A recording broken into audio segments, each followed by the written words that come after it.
De nuevo otra vez estamos muy contentos y muy animados con la palabra de Dios. Eso es el pan de vida, ¿verdad? La palabra de Dios siempre nos da para seguir adelante y haciendo pasos seguros. Es lo que a mí me interesa, es saber qué dice la palabra de Dios y cómo hay que seguir, cómo hay que andar en la palabra de Dios. Ahora tengo un tema donde vamos a hablar y contestar una pregunta muy frecuente, muy seguido nos preguntan, la fundación de la Iglesia de Dios. Mucha gente quizá cuando nos miran en la calle, muchas veces salimos a la calle, cantamos en la calle, predicamos y la gente viene y dice, ¿quién son? Y claro, le dices que somos Iglesia de Dios, cristianos. Y dicen, ¿y de dónde es esta iglesia? ¿De dónde viene? ¿Cómo fue fundada la iglesia?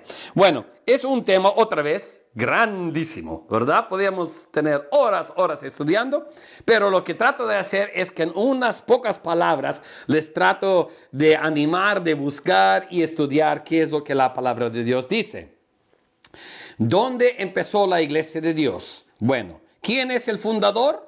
Mateo 16:18. Y yo también te digo que tú eres Pedro, y sobre esta roca edificaré mi iglesia, y las puertas del infierno no prevalecerán contra ella. ¿Quién es el fundador de la iglesia? Jesús mismo. Sobre esta roca, sobre la roca de los apóstoles, sobre la roca del conocimiento que Pedro tenía, que Jesús era el Salvador, sobre esa roca, dice él, edificaré mi iglesia.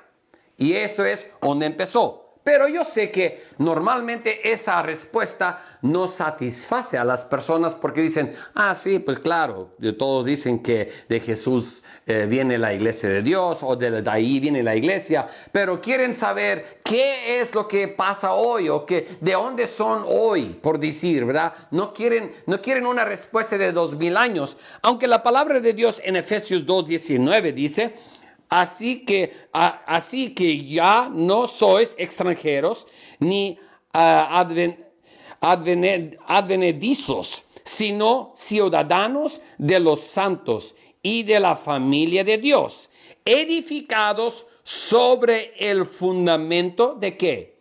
De los apóstoles y profetas, siendo la principal piedra del ángulo Jesucristo mismo.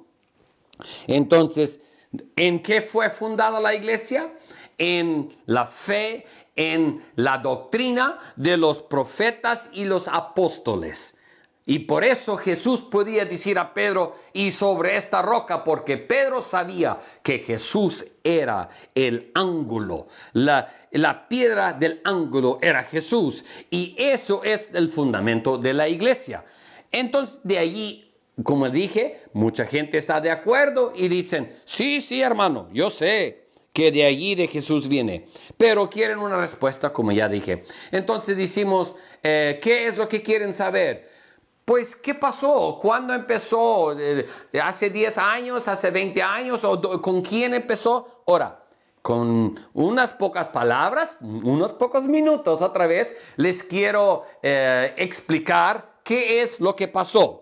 Mira, después de los apóstoles, de que Jesús dejó la creencia y él dio el Espíritu Santo sobre su iglesia, después de los apóstoles, muy pronto llegó una oscuridad, por decir, una apostasía espiritual en la iglesia, que sabemos que la misma escritura ya lo dice en 2 de Tesalonicenses 2:3 dice, nadie os engañe en ninguna manera, porque no vendrá sin que antes venga el día final, no vendrá antes que venga la apostasía y sea revelado el hombre de pecado, el hijo de perdición. Porque el misterio de iniquidad ya opera. En otras palabras, ya está aquí el misterio de la iniquidad que va a venir sobre la iglesia. Solo espera hasta que sea quitado de en medio el que ahora lo detiene, que nosotros entendemos que era Pablo mismo, que detenía, que no dejaba que la iglesia se iba a desviar de la realidad, ¿verdad? Conociendo historia, hablando de la historia, vemos que es exactamente lo que pasó. Muy pronto, muy pronto. Y como dice Pablo, y tenemos otras escrituras donde dice que ya hay de esos que se han desviado y que no han quedado en la fe. Y después de Pablo vemos en gran manera como todo el pueblo en general, visible, se fue como desviando.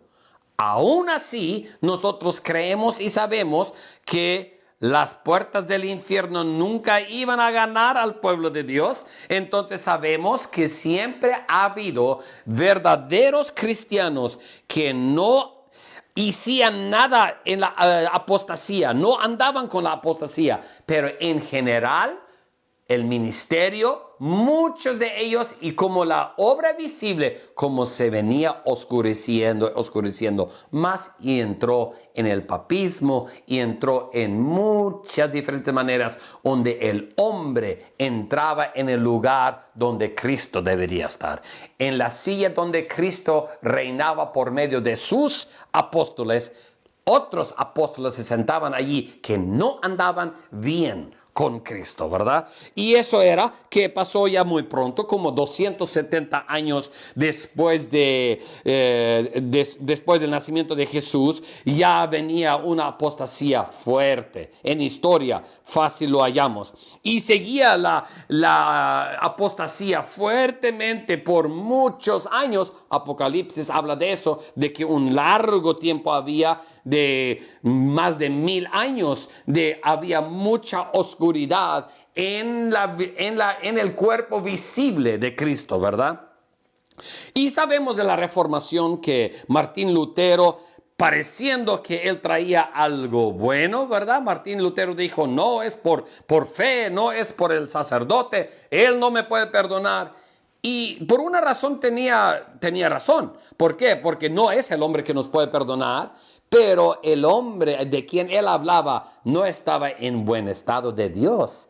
No le podía llevar a Cristo a que le perdonaran si no lo tomaban ellos mismos en sus manos y decidían qué hacer y qué no hacer y no andaban bien con Cristo. Si hubieran estado bien, lo hubieran llevado al lugar con la palabra, con la llave, y le hubieran dicho, mira, esto haces y tú puedes ser salvo. Pero vemos que lo que hizo Martín Lutero trajo mucha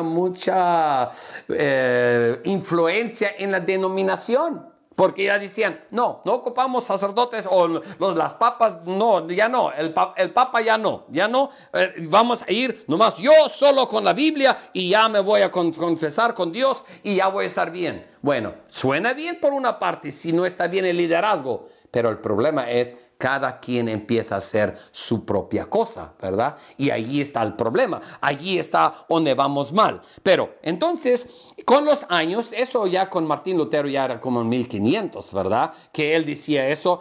Y después de él había como el hermano John Wesley, que él enseñaba una vida santa, que era posible que uno se podía salvar y santificar y vivir santamente delante de Dios, que ya era una gran ayuda de ver eso.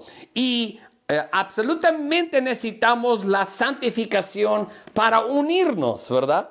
¿Por qué? Porque ese es el problema, que muchas veces las personas no se quieren unir, porque hay mucho de sí mismo en sí, que no están dispuestos de dar todo a Dios. Entonces John Wesley predicó mucho sobre la santificación, que era una gran ayuda.